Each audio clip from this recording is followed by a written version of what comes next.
Welcome, everyone. It's the Crypto Lark, and I am super excited to have with me today JP, the CEO of Uphold, and also involved with Universal Protocol. JP, welcome. Well, thank you. Thank you for having me.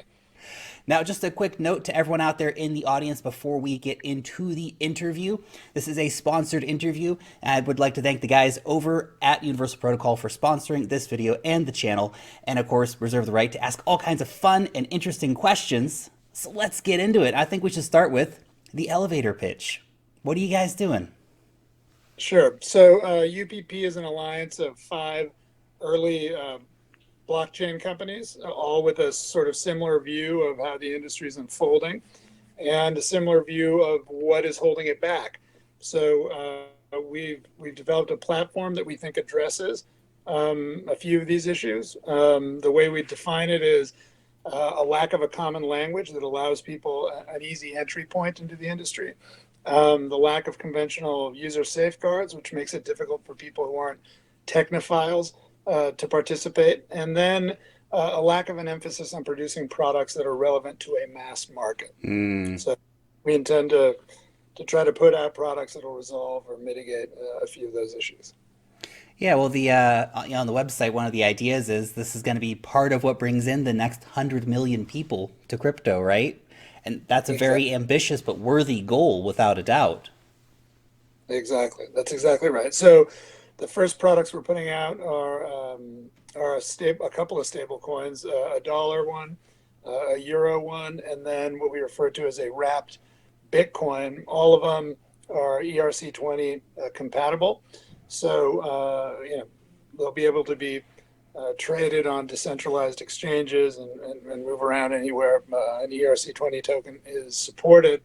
Um, if you look at the dollar stablecoin versus a lot of the recently announced or launched ones, the way to differentiate it is rather than sort of feeding on the whale carcass of Tether, which is, I think, the others that Quote I'm that, familiar that's great. yeah, ours is aimed at again, not some subset of 24 million people who clearly have had a use for Tether, insofar as it serves as a safe harbor from crypto volatility inside of platforms that don't have direct banking connections. Ours is an entirely different mission statement, where it's a part of an architecture meant to deliver cheaper credit and higher yield to 2.5 billion holders of bank accounts, and in that regard help sort of crypto collectively deliver the goods to a mass market audience. Very cool. I love the vision, and it's great that you're actually starting with, stable fiat coins and also a stable Bitcoin coin. So that's really cool to see those coming in. Obviously, we did have a different wrapped Bitcoin product coming out recently from a different company, and I think we will see more of these coming out in the future. But I think what Universal Protocol is bringing to the table really sets you guys apart in so many ways. Now, the idea of a proxy token itself, somebody deposits a Bitcoin and an Ethereum based Bitcoin representative proxy token is issued out that you can then store in your one wallet, just one wallet for everything on your Ethereum. That would be fantastic, of course, because we see so many wallets these days. Now, just Mm-hmm. this idea of who's going to be in charge of these underlying assets. So where is that Bitcoin that's backing up that wrapped Bitcoin token going to be stored, or where is this fiat going to be stored? Sure. So each of the current founding partners is sort of, we'd like to think a best of category player in their, narrow representative space. So Cred is a credit specialist. They've raised $300 million. Ex head of innovation and mobile at PayPal. Another of their founding partners, hugely successful unsecured lending in China. Uh, Credit. Blockchain at Berkeley, the largest U.S. University Bitcoin Association, 700 applicants a year, whittled back through rigorous interviewing to 50 very talented people. So the talent that this nature of business is going to require over time, and the ability to do research and have very high quality coding. Brave, Brendan Ike, obviously one of, if not the most respected technologist out there, a leader generally in ideas of how we can better consume the internet, but also particularly thoughtful and a luminary on issues of privacy and security. FBG, probably the most storied trader in crypto, in this case, a sort of specialist in the liquidity and aftermarket attributes of all the tokens we plan on putting out there. And of course, what seems to be missing is custody. So we've been having chats with all the custody companies, and I think we're very close to being able to announce a partnership in that regard. Mm. So the very roundabout answer to your question is, it's not a part of the revenue model of the alliance to charge for custody, but we're in a better position than any individual or non-crypto native business would be to determine who are the best custodians. And there might be many of them. There might be a particularly good custodian for a security token, and that might be a different custodian than you have for a virtual currency, for a precious metal, and so on and so forth. So our view is essentially to aggregate the best of category providers for each nature of custody that we'll be touching. That's really great to hear, and the the differentiators are important because having a USD backed stablecoin, well, you can probably find a lot of banks that are going to hold your dollars, right? But in terms of, well, we've got 10,000 Bitcoin here. Who are we going to trust to hold on to these Bitcoin and to be a trusted custodian for those Bitcoin? That becomes a little bit trickier, but there's a lot of great players out there that are offering that very thing at the moment. So we're looking forward to that announcement of who some of those partners are going to be, without a doubt. Now, in terms of what if there's a security breach of these underlying assets? I know we've got trusted custodians, and yeah, we need to trust our trusted custodians, but sometimes things happen. So what happens if there's a hacking event or some kind of situation like this? Is there going to be some kind of insurance to back up these assets? Well, sure. But just like there'll be different types of custody, there'll be different possibilities of, opt-in or paid for insurance.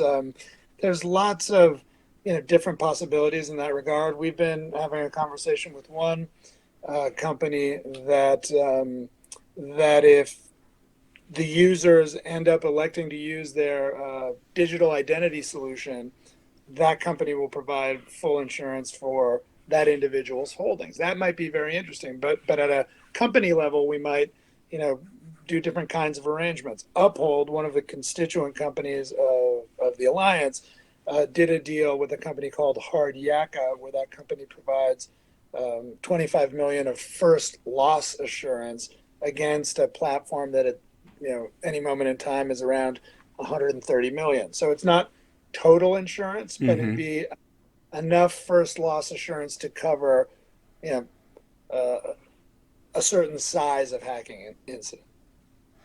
Nice. And one thing I found really interesting here is that the proxy tokens are recoverable, or at least there's an opt-in option for recoverability. Can you explain how that's going to work?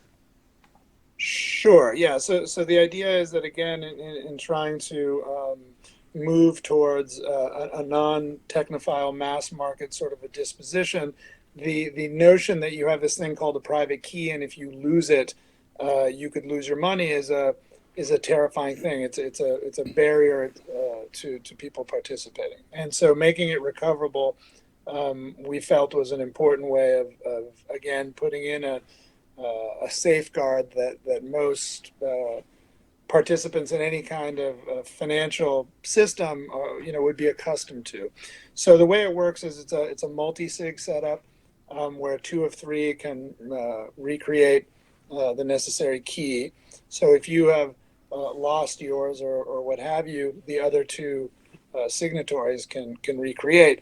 The idea where we'd like to get with that is that third signatory ends up hopefully being a big three accounting firm that's among the more recognized and trusted brands in the world.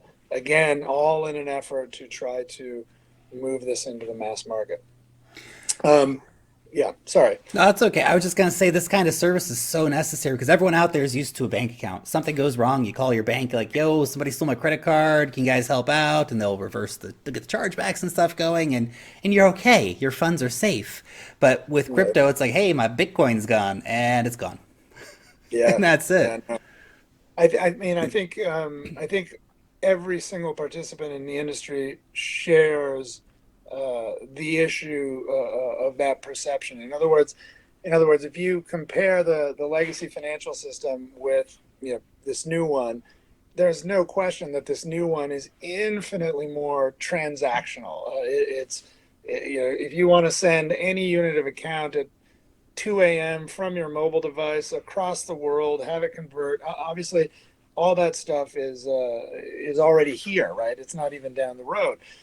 But sort of, you know, the counterposing uh, variable is that there is the perception that none, even though my bank on the corner might not have anywhere near that kind of transactionality, and I might have to go in and speak to a human being and pay $30 if I want to send, one unit of account to a European country, not even anywhere in the world. The difference is that somebody can sleep at night when their money is in that bank in the corner because of everything that's behind it, however flawed it may be. Hmm. But at the end of the day, there is the American taxpayer more or less footing the bill for allowing everybody to sleep easy in terms of where they keep their money. In this industry, where what do we have? I guess it's down to around 190 billion in value in our little burgeoning internet of money. But one of the biggest challenges is going to be narrowing the gap in terms of how people feel, how they can sleep well at night with their value over here in this global digital transport layer versus in this dark, siloed bank. That's all of our challenge, and whatever measure we can go constantly chipping away at that delta, it'll accrue to the benefit of all of us. Yeah, not to mention, of course, that for every digital asset, you have to have a separate private key. If I've got a Litecoin wallet and a Bitcoin wallet and an Ethereum wallet, I have to have three private keys. I have to make sure that they're all safe. And when I talk to a lot of people, one thing that I say, well, yeah, they start explaining Bitcoin, like, well, how's it safe? Well, you have your private key. Oh, so what happens if my private key disappears? Well, your Bitcoin's gone forever. Basically, right? And that's a hard selling point. And I know for people who have kind of in it, we're kind of used to it and we're kind of accepting of those responsibilities. But it's like you said, we're trying to invite the next 100 million, the next billion people into crypto. And if it's not better than what they already have, it's going to be a hard sell for a lot of people. And there's a lot of use cases. There's a lot of people who do benefit, even in the more sort of, call it like a command line version of crypto that we have right now. But that won't last forever. And services like yours are just they're going that next step. And another thing, I wanted to bring this up because this I thought was, again, it's an opt-in service that you guys are offering, but it's super super interesting. The funds can be retrievable by relatives. So you get hit by a bus and your Bitcoin's gone, has been the situation in the past. But today, if I get hit by a bus, I hope I don't get hit by a bus. I'm not going outside today. But if I do get hit by a bus, then my funds can be retrieved by my relatives and loved ones. And so, how does that process work? And why did you guys decide that this was an important thing that you wanted to implement?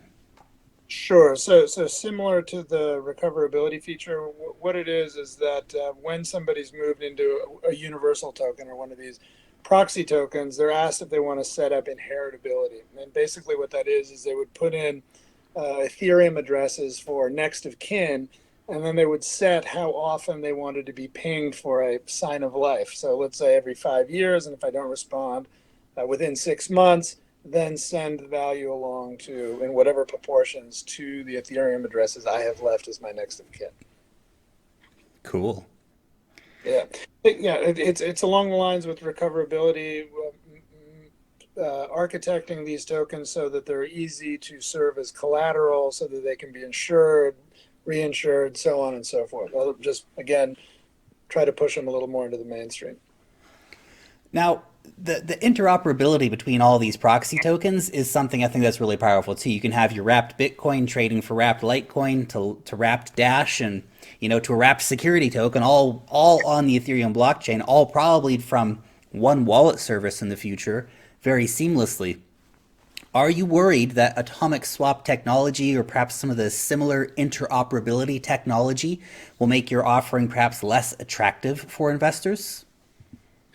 No, not really. I mean, I think we're progressing down a road where things like atomic swaps and more decentralization will come into play. But I think the important thing is to allow that stuff to unfold in a manner where people don't lose a lot of money along the way. Um, and so we feel that what we have is deployable now. It scales very well now. It's inherently fairly decentralized to the extent we were talking about custody. There's multiple custodians. Hopefully, there will be multiple exchanges involved, both centralized and decentralized. So it's a pretty good starting architecture, and we all hope it continues to move in the decentralized path. But I think, as we've seen already with some of these decentralized exchanges, people rush to get something out there that's sort of theologically pure. It doesn't work, and people lose real money, right? And it just sort of sets everything back. So in this case, you know, almost in front of any principled decentralization is very principled transparency. And it's such a quantum improvement from the existing system in that regard.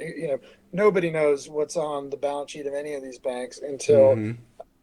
until a crisis happens. It's too late, and again, the taxpayer ends up footing the bill. In this case, we've pioneered 24/7 real-time granular transparency. It's fully reserved, so it's not fractional, it's not leverage.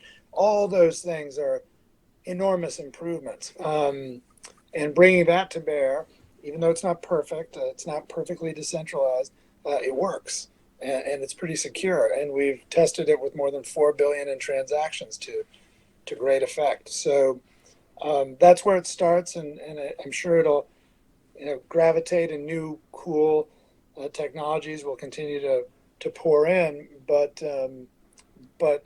hopefully we will be rolled out in the measure that they're audited from a code point of view, don't have terrible backdoors or other issues that can be exploited. For sure. And that kind of transparency in finance is going to be so welcome because, as you said, we've had these situations where nobody has any idea what's going on at these big organizations. And our dead whale carcass Tether there, this was a primary example. Nobody had any idea what was going on because they were very non-transparent with their transactions. Nobody actually knew, we're trusting a guy who talked to a guy who talked to a guy who said that he talked to another guy and that, the bank's solvent. How's anyone supposed to believe that, right? But in terms of, this is actually another interesting question for you. With Tether, it was incredibly difficult for any investor to actually redeem that Tether for $1 real. Only, big whale investors could theoretically do it after some kind of process. How easy is it going to be for me if I decide, hey, you know what, I'm tired of doing this wrapped Bitcoin thing in my Ethereum wallet. I want to have the actual Bitcoin and put it in, a cold storage somewhere and just have the actual Bitcoin, right? How easy is it going to be for me to redeem a proxy token? Very straightforward. We call that a trade to underlying or burning. It's very transparent. It's 24/7. There's no gating, as there has been with some other stablecoin contexts. Couldn't be simpler. In the context of Uphold, and this could be done on any other exchange that affiliates, but on Uphold, you would simply move money from your proxy Bitcoin to Bitcoin. That would automatically burn the proxy token, and you'd have the Bitcoin available for instant distribution, movement, whatever, Very spending. cool.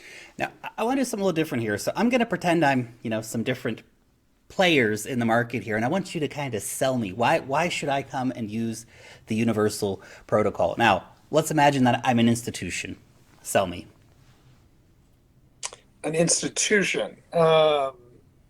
So you're an institution, and you've recognized that blockchain is going to redefine your business, but you're very uncertain about what you should be doing about that. Like you're a little terrified. You can see conceptually. I'm trying to imagine your theoretical business, what it is, but financial services, audit, Something something like in that, there. yeah. Yeah. And so you're thinking, geez, I better get some folks that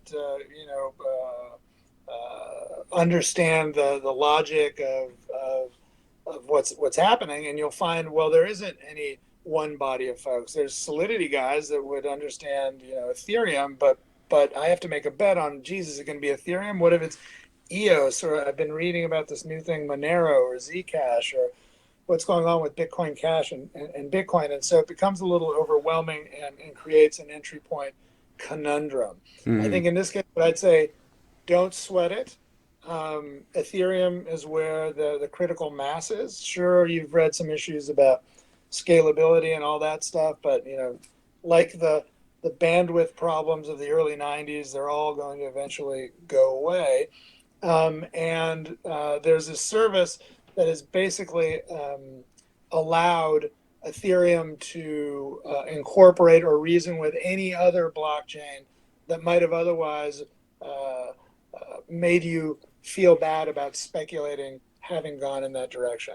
And so in this case, you're only going to have to reprogram your business logic once, and that will accommodate anything that changes, as it invariably will, in the unfolding of this industry. Sign me up. Okay, so that sounds great for institutions. Let's just say I'm just a dude. I'm just a dude, and I see this stuff going on. I thought, well, that sounds kind of interesting, but why should I, as just some dude, want to use the Universal Protocol? Sure. So it's just some dude, and let's make it my grandmother, Even better. who's heard about Bitcoin, doesn't want to lose out, probably, has a little speculative bug in her. But she asks, so what would be a more secure version of this unit of account called Bitcoin that I could go out and buy and again be able to sleep at night, that I have. And so the choice would be naked Bitcoin or this wrapped Bitcoin that has a recoverability feature, an inheritability feature, because my grandma's 92, and even though she Hmm. still gets a kick out of speculating, she's not sure how long she's going to be around, and she's not sure that her tiny estate is going to be able to understand what the hell a Bitcoin is at the end of the day. So setting that up in a preordained way that happens in an automated fashion, should she come to move on to the next world, then it's a much better choice than holding this other stark thing where, again, a loss of a private key is terminal, and who knows how she has to set up how it's treated if she passes away. So that's grandma.